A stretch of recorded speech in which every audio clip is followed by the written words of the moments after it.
Opal. And I'm Chris. And we are renters in the northern suburbs of Darwin. We came to this property because it's situated right on the foreshore, and we get a lovely breeze in the afternoons, and it's got a good cross breeze as well when we open everything up.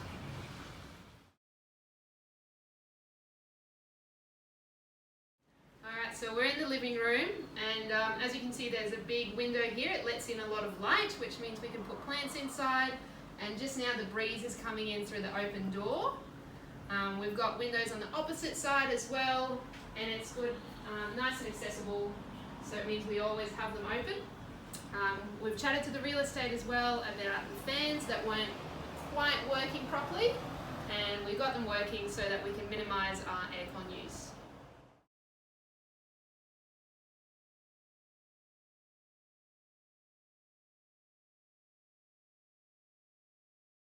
If you've got an aircon like we do, and you decide to use it, I normally set mine to 26. It just takes the moisture out of the air, and if I go to sleep with it just to take the edge off, I actually set it on a timer, and it shuts itself off after 3 hours of cooling, and I can actually sleep through it. So when we moved in, it was mostly just dirt, and what I did was I got a truckload of topsoil and a bunch of seeds, and I put some grass in. There was a bit of a fallen down tree, took that out, and me and my neighbours got together and we built these two garden beds and planted a bunch of edibles in there. It's really added to a sense of community. If one of us goes away, the other one looks after it, and it's just really nice.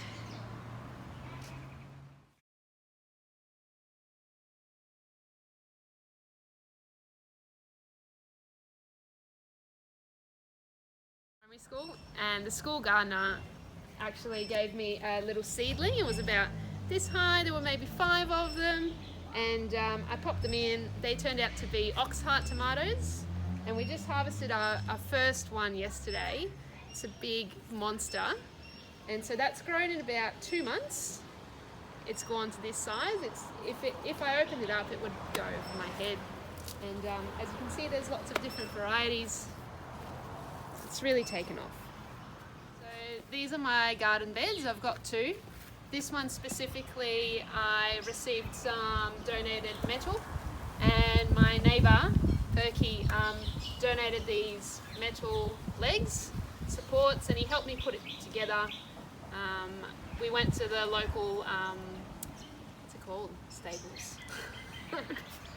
We went to the local stables and got a bunch of horse manure, and I let that compost with a bunch of shredded paper, mulch, hay, anything organic that I could find essentially, and just let it sit for about a month, and it's just produced amazing results. Everything is really green, we've got hardly any pests, and I think it speaks for itself. The added bonus is that as a renter I can actually just undo these bolts, undo these screws, and take it with me to my next place.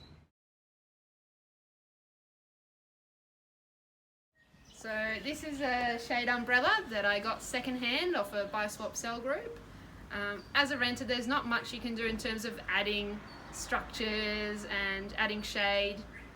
Without it, this whole garden would be in the sun and it would make it a bit of a nightmare to garden. I can also change the angle and have it so it covers the entrance to the house and add a bit of shade to our big windows.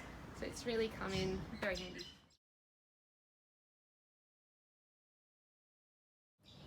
So this here is Houdini. She's a female quail. I've got 6 of them. They're all in there behind me, chirping away. I got them when the pandemic was hitting, and I got concerned about my egg supply and decided that little eggs could come in really handy. We love eating them, and they produce regularly, so they lay an egg a day. They just kind of waddle around and they pop out. And aside from that, they produce really nutrient-rich manure, so it's high nitrogen and goes back into the garden.